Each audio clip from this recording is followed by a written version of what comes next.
Okay, तो next case study जो है वो रिलेटेड है टाइप्स ऑफ इंश्योरेंस के साथ, ठीक है। तो यहाँ पे मैं पहले आपको बता दूं कि हमारे जो इंश्योरेंस है, जो इंश्योरेंस होती है वो मेनली दो तरह की होती है। एक होता है हमारा यहाँ पर लाइफ इंश्योरेंस और एक होता है जनरल इंश्योरेंस, ठीक है। लाइफ इंश्योरेंस के अंदर हम बेसिकली किसी पर्सन की लाइफ का इंश्योरेंस करवाते हैं। जैसे नॉर्मली कोई भी पर्सन हो, वो अपनी लाइफ इंश्योरेंस जरूर करवाता है, ताकि अगर बाई चांस उस पर्सन की डेथ हो जाए तो उसकी फैमिली को एक लमसम अमाउंट जो है वो मिल जाए, ताकि उसे फ्यूचर में किसी भी तरह की दिक्कत ना हो उसकी फैमिली। जैसे मान के चलो एक एक्स पर्सन था, उसने अपनी लाइफ का इंश्योरेंस करवा लिया, यानी कि अगर इस पर्सन की डेथ हो जाती है तो एक लमसम अमाउंट इसकी फैमिली को जो है वो पे कर दिया जाएगा, ताकि उनको फाइनेंशियल डिफिकल्टी ना हो। तो ये लाइफ इंश्योरेंस कहलाती है। और जनरल इंश्योरेंस बेसिकली क्या होता है, जनरल इंश्योरेंस के अंदर बाकी जो चीजें आती हैं, जैसे कार इंश्योरेंस हो गया, हाउस प्रॉपर्टी इंश्योरेंस हो गया, ट्रैवल इंश्योरेंस हो गया, वो सारे के सारे हमारे जनरल इंश्योरेंस में आ जाते हैं। ओके, अब इसके रिलेटेड क्वेश्चन देखते हैं। तो क्वेश्चन देखो क्या है, life insurance is a financial product designed to provide financial protection and security to the beneficiaries of the policy holder in the event of policy holders death, ठीक है। तो लाइफ इंश्योरेंस के अंदर हम basically protection of security provide करते हैं beneficiaries of the policy holder. अगर हमारा जो पॉलिसी होल्डर उसकी डेथ हो जाती है तो हम बेनिफिशियरी को लमसम अमाउंट जो है वो पे करते हैं, जो कि पहले से ही डिटरमाइन होती है, ठीक है। अब ये जो बेनिफिट दिया जाता है, when individual purchases a life insurance policy they agree to pay regular premium। तो जब एक पर्सन लाइफ इंश्योरेंस खरीदता है तो उसे एक रेगुलर प्रीमियम जो है वो पे करना पड़ता है, जिसके बदले में इंश्योरर एक स्पेसिफिक सम ऑफ मनी जो है, जिसको हम डेथ बेनिफिट कहते हैं, वो पॉलिसी होल्डर के बेनिफिशियरीज को प्रोवाइड करता है जब पॉलिसी होल्डर की डेथ जो है वो हो जाती है। तो इसमें से कौन सी हमारी यहाँ पर टाइप है लाइफ इंश्योरेंस की, क्वेश्चन पूछ रहा है कि इसमें से हमारी कौन सी यहाँ पर टाइप है लाइफ इंश्योरेंस की। पहला, term insurance plan, whole life insurance policy, endowment insurance policy, या फिर ऑल ऑफ दम। फटाफट से यहाँ पर बता दिए कि इसमें से हमारी कौन सी टाइप होती है इंश्योरेंस की, term insurance plan, whole life insurance policy, endowment insurance policy, या फिर ऑल ऑफ द अबव। तो इसका जो करेक्ट आंसर रहेगा वो रहेगा all of the above is the correct answer. ये सारी की सारी हमारी टाइप होती है लाइफ इंश्योरेंस पॉलिसीज की, ठीक है। अब ये क्या है, इनके बीच में क्या डिफरेंस है, उसको हम एक एक करके यहाँ पर डिस्कस करेंगे। पहले बात करते हैं टर्म इंश्योरेंस प्लान की। देखो, टर्म इंश्योरेंस प्लान ऐसी लाइफ इंश्योरेंस पॉलिसी होती है जिसके अंदर आपको जो है फिक्स टाइम पीरियड के लिए जो है वो प्रोटेक्शन मिलती है। जैसे एग्जांपल के मान के चलो एक ए पर्सन, ठीक है, उसने यहाँ पर एबीसी कंपनी के पास इंश्योरेंस जो है वो करवाई, लाइफ इंश्योरेंस जो है वो करवाई। और इंश्योरेंस पॉलिसी ऐसी है कि जो एबीसी कंपनी है वो यहाँ पर ए पर्सन को 20 सालों तक जो है प्रोटेक्शन प्रोवाइड करेगी, मतलब ए के जो बेनिफिशियरीज है उसको। यानी कि अगर 20 सालों के अंदर में इस पर्सन की डेथ हो जाती है, तब तब इसके जो फैमिली मेंबर है उसको एक लमसम अमाउंट जो है वो पे की जाएगी, मान के चलो 50 लाख रुपए, 50 लाख रुपए, ठीक है। और अगर 20 साल के बाद एक भी दिन ये पर्सन जिंदा रहता है तो इसे कोई भी पैसा जो है वो पे नहीं किया जाएगा। ये जो इंश्योरेंस पॉलिसी है वो टर्मिनेट हो जाएगी बिना किसी मेच्योरिटी वैल्यू। यानी कि अगर मान के चलो ए पर्सन की एज अभी 30 साल है और 50 सालों तक इसको प्रोटेक्शन मिली हुई है, मतलब 20 साल ऐड करने के बाद, यानी कि अगर 50 साल के अंदर अंदर में, मतलब इसकी एज जब यहाँ पर 50 साल हो जाएगी, 50 साल एज के अंदर अंदर में अगर इसकी डेथ हो जाती है तब एक लमसम अमाउंट मिलेगा। अगर ये 50 साल से एक भी दिन और जी गया, जैसे वो मान के चलो 51 ईयर्स यहाँ पर जी इसकी एज हो गई, तो उस केस में जो है ये जो पॉलिसी है वो बिना किसी मेच्योरिटी वैल्यू के टर्मिनेट हो जाएगी। यानी कि इसको एक भी पैसा यहाँ पर नहीं मिलेगा, ना इसे मिलेगा ना इसकी फैमिली को मिलेगा। टर्म इंश्योरेंस प्लान के अंदर आपको दो तीन बातों का ध्यान रखना है। पहला ये कि टर्म इंश्योरेंस प्लान के अंदर जो लमसम अमाउंट है वो तभी मिलती है अगर इंश्योर्ड पर्सन की यहाँ पर डेथ हो जाए, ठीक है। और ये जो प्रोटेक्शन है वो एक लिमिटेड टाइम पीरियड के अंदर में ही मिलती है, यानी कि अगर 20 साल है तो 20 साल के अंदर में अगर डेथ होगी तभी उसको ये लमसम अमाउंट उसकी फैमिली को दिया जाएगा, अदरवाइज नहीं दिया जाएगा, ठीक है, अगर वो एक दिन भी ज्यादा जी लिया। उसके बाद है होल लाइफ इंश्योरेंस पॉलिसी। देखो, whole life insurance policy term insurance plan के जैसा ही होता है, बस डिफरेंस क्या आता है कि यहाँ पर पूरी लाइफ के लिए प्रोटेक्शन मिलता है। यानी कि अगर मान के चलो किसी पर्सन ने यहाँ पर होल लाइफ इंश्योरेंस पॉलिसी यहाँ पर खरीदी है, ठीक है, तो पूरी जिंदगी के लिए उसके बेनिफिशियरीज को यहाँ पर प्रोटेक्शन मिल जाती है। यानी कि पर्सन की डेथ कभी भी हो, चाहे वो 50 साल में हो, 60 साल में हो, 70 साल में हो, तो जैसे उसकी डेथ होगी उसकी बेनिफिशियरी को लमसम अमाउंट मिल जाएगी। मतलब अगर इन दोनों का डिफरेंस की बात करें तो यहाँ पर क्या है एक सिमिलर पॉइंट क्या है कि पॉलिसी होल्डर की डेथ होने पे क्लेम मिलता है, ये सिमिलर पॉइंट हुआ। डिफरेंस क्या हुआ कि इसमें एक फिक्स टाइम पीरियड के लिए मिलता है और इसमें पूरी लाइफ के लिए मिलता है कि पर्सन की डेथ कभी भी हो उसको उसकी फैमिली को लमसम अमाउंट जो है वो मिल जाती है। उसके बाद है एंडोमेंट इंश्योरेंस पॉलिसी। उसके बाद क्या है हमारा endowment insurance policy. Endowment insurance policy यहाँ पर क्या होती है? इंश्योरेंस एंडोमेंट इंश्योरेंस पॉलिसीज के अंदर अगर दो चीजें हैं, क्या क्या? पहला ही कि अगर पर्सन की डेथ हो जाए एक स्पेसिफाइड टाइम पीरियड के अंदर तो एक लमसम अमाउंट उसकी फैमिली को मिलता है। जैसे अगर आपने इंश्योरेंस पॉलिसी कराई है 5 लाख रुपए की और जो फिक्स पीरियड है वो 20 ईयर्स, तो 20 साल के अंदर अंदर में अगर उस पर्सन की डेथ हो जाती है तो एक लमसम अमाउंट जो है वो मिलती है किसे? हम उसके बेनिफिशियरीज को, ठीक है। और अगर बाई चांस वो 20 साल से ज्यादा जी जाता है, उसकी डेथ नहीं होती है, तो एक लमसम अमाउंट जो है उसे वापस मिल जाती है। यानी कि मेच्योरिटी के वक्त यहाँ पर अगर पर्सन सरवाइव कर जाता है तो उसे एक लमसम अमाउंट जो है वो मिलती है। अगर पर्सन की डेथ होगी तो उसकी फैमिली को मिलती है, अगर पर्सन की डेथ नहीं होगी तो उसे ही सारा पैसा जो है वापस कर दिया जाता है, ठीक है। नेक्स्ट क्वेश्चन की बात करें, which of this statement is not correct regarding the term life insurance. इसमें से कौन सी ऐसी स्टेटमेंट है जो कि टर्म लाइफ इंश्योरेंस के रिगार्डिंग यहाँ पर करेक्ट नहीं है? पहला, protection to a limited number of years. आपको ना एक लिमिटेड नंबर ऑफ ईयर्स तक प्रोटेक्शन मिलती है, तो ये स्टेटमेंट बिल्कुल करेक्ट। आपको मिलने का मतलब कि आपकी फैमिली को, okay. It terminates with no maturity value, यानी कि अगर ये टर्मिनेट हो गई, टर्मिनेट होने का मतलब क्या है कि पर्सन जो है वो लिमिटेड नंबर ऑफ ईयर से ज्यादा जी गया, यानी कि उसकी डेथ नहीं हुई, तो नो मेच्योरिटी वैल्यू के साथ टर्मिनेट होती है, तो ये भी करेक्ट है। The face amount of the policy is payable only if the insured death. अगर इंश्योर्ड पर्सन की डेथ हो जाती है तभी वहां पर पॉलिसी का जो लमसम अमाउंट है वो उसकी फैमिली को मिलेगा, तो ये बिल्कुल करेक्ट है। It is an insurance plan that offers that dual benefit of investment and life cover. तो ये स्टेटमेंट जो है वो गलत है। क्यों गलत है? क्योंकि ये जो स्टेटमेंट है वो करेक्ट है regarding the unit linked insurance plan. देखो, यूनिट लिंक्ड इंश्योरेंस प्लान के अंदर क्या होता है कि आपने जो भी प्रीमियम पे किया है उसके दो हिस्से कर दिए जाते हैं। एक हिस्सा चले जाता है लाइफ इंश्योरेंस के लिए और एक हिस्सा जो है वो मार्केट में इन्वेस्ट कर दिया जाता है, जहां पर आपको इन्वेस्टमेंट और लाइफ कवर दोनों के ही बेनिफिट जो है वो मिल जाते हैं। तो ऑप्शन डी हमारा करेक्ट आंसर है। नेक्स्ट बात करते हैं, dash policy pays a sum of money if policy holder still alive after the agreed period. यानी कि जो हमने एग्रीड पीरियड डिसाइड किया, जैसे 20 साल का टाइम पीरियड था, अगर कोई हमारा पॉलिसी होल्डर 20 साल से ज्यादा के लिए जिंदा रह जाता है तो उसे एक सम ऑफ मनी जो है वो मिलती है। किस पॉलिसी के अंदर? यानी कि मेच्योरिटी के वक्त अगर पर्सन सर्वाइव कर गया तो उसे एक अमाउंट यहां पर रिसीव होगी, lump sum amount. Term insurance plan, whole life insurance plan या फिर एंडोमेंट इंश्योरेंस पॉलिसी, तो क्या होगा इसका correct answer?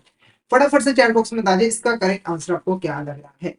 Term insurance plan, whole life insurance policy, endowment insurance policy या फिर ऑल ऑफ द अबव, तो क्या होगा इसका करेक्ट आंसर? फटाफट से बता दिए क्या होगा इसका करेक्ट आंसर।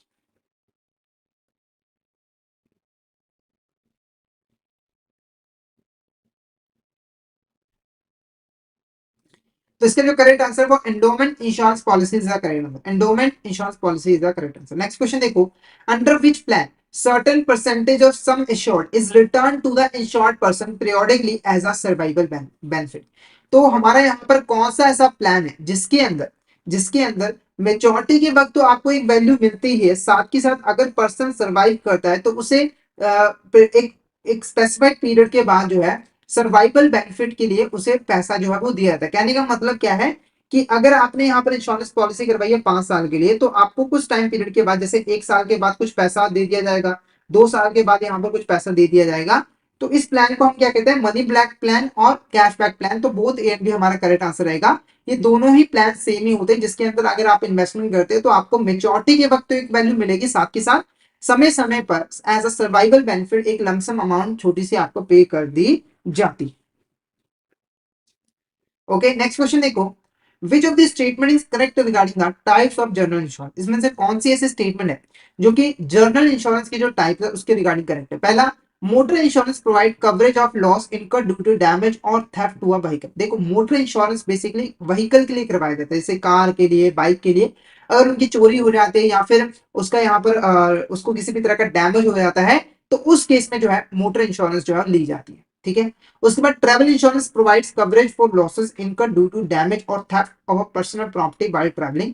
तो अगर ट्रैवलिंग के समय आपको कोई भी नुकसान हो रहा है, जैसे ट्रैवलिंग के समय आपको कोई भी लॉस हो रहा है, तो उसको कवर करने के लिए आप ट्रैवल इंश्योरेंस यहाँ पे जो है वो करवाते हो, तो ये भी यहाँ पर बिल्कुल करेक्ट है। जैसे आपका सामान चोरी हो गया तो वहां पर आप ट्रैवल इंश्योरेंस अगर आपने करवाई हो तो आप कंपनी से क्लेम ले सकते हो। फायर इंश्योरेंस बेसिकली कराया जाता है कि फायर की वजह से अगर हमारी प्रॉपर्टी को किसी भी तरह का यहाँ पर डैमेज जो है वो हो जाता है, तो वहां पर हम जो है कवर कर सकते हैं। जैसे आपने कई बार फिल्मों में देखा होगा कि फायर इंश्योरेंस लोग करवा लेते हैं, फिर खुद ही मतलब कुछ करके उसको आगे वो लगा देते हैं और इंश्योरेंस क्लेम जो है वो ले लेते हैं, और बाद में पता लगता है कि लॉस तो कुछ हुआ ही नहीं हुआ। ठीक है, तो फायर इंश्योरेंस किसके लिए कराया जाता है कि अगर फायर की वजह से यहाँ पर किसी भी तरह का लॉस जो है वो हो जाता है। तो ऑप्शन डी हमारा करेक्ट आंसर रहेगा, all of the above is the correct answer. ये सभी की सभी जो स्टेटमेंट है वो बिल्कुल करेक्ट है रिगार्डिंग द जनरल इंश्योरेंस। सभी स्टेटमेंट जो है वो करेक्ट है, all of the above is the correct answer. Next question देखो, डैश कवर द लॉस और damage caused to the goods during the transit between the point of origin and destination. तो देखो अगर हम कोई गुड्स को, हम किसी गुड्स को जो है शिप के माध्यम से, कार्गो के माध्यम से एक जगह से दूसरी जगह भेज रहे हैं, जैसे इंडिया से यूएसए जो है हम कोई मशीन भेज रहे हैं, तो ट्रांजिट के दौरान जब सफर के दौरान अगर वहां पर गुड्स को किसी भी तरह का लॉस हो जाता है, डैमेज हो जाता है, या फिर शिप को किसी भी तरह का डैमेज हो जाता है, तो उससे उस लॉस को कवर करने के लिए, उस डैमेज को कवर करने के लिए हम कौन सी इंश्योरेंस पॉलिसी का यूज करते हैं? ऑप्शन है marine insurance, ship insurance, property insurance, या फिर ऑल ऑफ द अबव। तो फटाफट से इसका आंसर बता दिए, इसका आंसर आपको क्या लगे? Marine insurance, ship insurance, property insurance, या फिर ऑल ऑफ द अबव? तो इसका जो करेक्ट आंसर है वो है all of the above is the correct answer. All of the above हमारा यहाँ पर करेक्ट आंसर। तो मरीन इंश्योरेंस हमारे यहाँ पर करेक्ट आंसर रहेगा, ऑप्शन ए मरीन इंश्योरेंस हमारे यहाँ पर करेक्ट आंसर जो है वो रहेगा। ओके, नेक्स्ट क्वेश्चन की बात करें, dash motor insurance provide both third party cover and own damage cover. ठीक है, देखो जो मोटर इंश्योरेंस होती है वो बेसिकली दो दो तरह की होती है, एक होती है थर्ड पार्टी इंश्योरेंस और एक होती है कॉम्प्रिहेंसिव इंश्योरेंस पॉलिसी। देखो थर्ड पार्टी इंश्योरेंस के अंदर अगर आपके व्हीकल से किसी थर्ड पार्टी का कोई भी नुकसान होता है तो उस लॉस को जो है वो कवर किया जाता है, और थर्ड पार्टी इंश्योरेंस जो है वो कंपल्सरी होता है। अगर आप बाइक या गाड़ी सड़क पे लेके जा रहे हो तो पॉसिबिलिटी है कि आपकी गलती की वजह से किसी दूसरे पर्सन का लॉस हो जाए, तो उस लॉस को कवर करने के लिए थर्ड पार्टी इंश्योरेंस जो है वो करवाई जाती है। उसके बाद एक कॉम्प्रिहेंसिव इंश्योरेंस पॉलिसी होती है। कॉम्प्रिहेंसिव इंश्योरेंस पॉलिसी के अंदर हम थर्ड पार्टी गारंटी और ओन जो थर्ड पार्टी इंश्योरेंस कवर है और ओन डैमेज कवर है, दोनों को ही इंक्लूड किया जाता है। यानी कि इसके अंदर थर्ड पार्टी का जो लॉस होगा उसे भी कवर किया जाएगा, साथ के साथ पर्सन की खुद की व्हीकल का जो लॉस होगा उसे भी यहाँ पर कवर जो है वो किया जाएगा। उसके बाद देखो, which of these is a motor insurance exclusion? इसमें से कौन सा हमारा यहाँ पर मोटर इंश्योरेंस एक्सक्लूजन होता है, यानी कि किन केसेस में आपको यहाँ पर क्लेम नहीं मिलेगा मोटर इंश्योरेंस के अंदर? पहला, not having valid driving licence. ठीक है, तो अगर आप कोई बाइक यहाँ पर चला रहे थे और आपके पास ड्राइविंग लाइसेंस नहीं है, तब आपसे एक्सीडेंट हो गया है, तो वहां पर क्लेम आपको नहीं मिलेगा। उसके बाद under influence of intoxicating liquor और ड्रग्स। ठीक है, तो अगर किसी पर्सन ने यहाँ पर शराब पी हुई है, ड्रग लिया हुआ है, तब वहां पर कार का एक्सीडेंट होता है, तो वहां पर भी इंश्योरेंस कंपनी क्लेम नहीं देगी। Accident taking place beyond geographical limit. ठीक है, अगर मान के चलो जो इंश्योरेंस है वो आपको पंजाब तक का मिला हुआ है और आप पंजाब से बाहर गाड़ी को लेकर आए, वहां पर जैसे दिल्ली ले गए, वहां पर एक्सीडेंट हो गए, तो वहां पर भी इंश्योरेंस कंपनी आपको क्लेम नहीं देगी। उसके बाद वाहिद vehicle is use for unlawful purpose. अगर आप व्हीकल को किसी अनलॉफुल पर्पस के लिए यूज कर रहे हो तो वहां पर भी क्लेम नहीं मिलेगा। तो all of the above is the correct answer, all of the above is the correct answer. जैसे आपने व्हीकल के लिए, व्हीकल को चोरी के लिए यहाँ पर मतलब आपने नहीं, किसी दूसरे पर्सन ने चोरी के लिए यूज कर लिया, तो वहां पे भी आपको क्लेम, उस पर्सन को क्लेम नहीं मिलेगा। नेक्स्ट बात करते हैं, the IRDAI micro insurance regulation 2005 defines a micro insurance policy as general और life insurance policy with sum assured. ठीक है, तो देखो जो IRDA है वो हमारे देश के अंदर इंश्योरेंस सेक्टर को रेगुलेट करने का काम करता है। तो जो IRDA माइक्रो इंश्योरेंस रेगुलेशन 2005 है, उसके अकॉर्डिंग माइक्रो इंश्योरेंस पॉलिसी हम किसे कहेंगे? ऐसी इंश्योरेंस पॉलिसी जो कि जर्नल या फिर लाइफ इंश्योरेंस पॉलिसी है जिसकी वैल्यू जो है अश्योर्ड, जो हमारा सम एश्योर्ड है, यानी कि मैक्सिमम जो कंपनसेशन की अमाउंट है वो 20,000 उससे कम है, या फिर 30,000 उससे कम है, या फिर 50,000 उससे कम है, या फिर 60,000 उससे कम है। तो फटाफट से इसका आंसर बता दीजिए, इसका आंसर आपको क्या लगेगा? इसका करेक्ट आंसर क्या होगा? 20,000 उससे कम, 30,000 उससे कम, 50,000 उससे कम, या फिर 60,000 उससे कम? तो करेक्ट आंसर क्या है? ऑप्शन सी, 50,000 उससे कम। यानी कि कोई भी जर्नल या फिर लाइफ इंश्योरेंस पॉलिसी जिसकी वैल्यू 50,000 से कम है, वैल्यू का मतलब सम एश्योर्ड 50,000 से कम है, तो उसे हम माइक्रो इंश्योरेंस पॉलिसी जो है वो कहते हैं। ओके, नेक्स्ट क्वेश्चन की बात करें, which of this statement is correct regarding prime minister Jeevan Jyoti योजना? ठीक है, तो देखो हमारी जो गवर्नमेंट है वो यहाँ पर देश के जो सिटीजन्स हैं उनकी वेलफेयर करना चाहती है। तो हमारी जो गवर्नमेंट है वो कई तरह के इंश्योरेंस पॉलिसी जो है वो ऑफर करती है हमारे देश के सिटीजन्स को, जिसमें से एक इंपॉर्टेंट पॉलिसी है वो है प्राइम मिनिस्ट्री जीवन ज्योति बीमा योजना। जीवन ज्योति बीमा योजना बेसिकली एक तरह का लाइफ इंश्योरेंस है। क्या है यहाँ पर? लाइफ इंश्योरेंस है, ठीक है। तो पहली स्टेटमेंट देखो, it is a life insurance scheme, the scheme is available to people age group of 18 to 15 year. तो ये बिल्कुल करेक्ट है। ये जो स्कीम है वो 18 से लेकर 50 साल के लोगों के लिए अवेलेबल है। The life cover is available 2 lakhs for 1 year period starting from 1 June to 31 May of each year. देखो, जो लाइफ कवर आपको मिलता है इसमें वो 2 लाख रुपए का, यानी कि अगर पर्सन की डेथ हो जाती है तो उसकी फैमिली को 2 लाख रुपए यहाँ पर जो है वो मिलता है। और इसकी जो इसका जो टाइम पीरियड होता है वो 1 साल का होता है। और ये बेसिकली एक तरह का टर्म इंश्योरेंस प्लान है, यानी कि 1 साल तक ही आपको प्रोटेक्शन जो है मिलती है, और 1 साल पूरा हो गया तो मेच्योरिटी जीरो वैल्यू के साथ यहाँ पर टर्मिनेट हो जाए।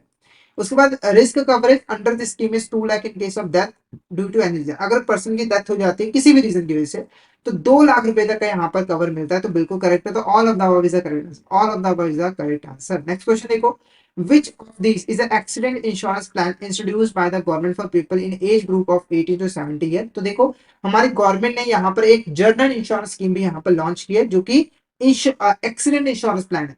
यानी कि अगर किसी पर्सन की एक्सीडेंट हो जाता है तो वहां पर क्लेम जो है वो दिया जाता है। और ये जो स्कीम है वो 18 से लेकर 70 साल के लोगों को तक के लिए अवेलेबल है। कौन सी स्कीम है? प्राइम मिनिस्टर जीवन ज्योति बीमा योजना, या फिर प्राइम मिनिस्टर सुरक्षा बीमा योजना, या फिर प्राइम मिनिस्टर एक्सीडेंट बीमा योजना, या फिर नन ऑफ द। तो फटाफट से यहाँ पर आंसर बता दीजिए, इसका करेक्ट आंसर क्या होगा? क्या होगा इसका करेक्ट आंसर? यानी कि जो एक्सीडेंट इंश्योरेंस प्लान है जो गवर्नमेंट ने लॉन्च किया है उसका नाम क्या है? तो इसका जो करेक्ट आंसर है वो है प्राइम मिनिस्ट्री सुरक्षा बीमा योजना इज अ करेक्ट आंसर। इस स्कीम के अंदर आपको लगभग 2 लाख रुपए का यहाँ पे जो है वो क्लेम मिलता है। अगर एक्सीडेंट के दौरान पर्सन की डेथ हो जाती है या फिर वो फुली डिसेबल हो जाता है तो उस केस में उसे 2 लाख रुपए मिलेंगे। और अगर पार्शियल डिसेबल होता है तो उस केस में उसको 1 लाख रुपए जो है वो मिलेंगे। 1 लाख रुपए जो है वो मिलेंगे। ओके।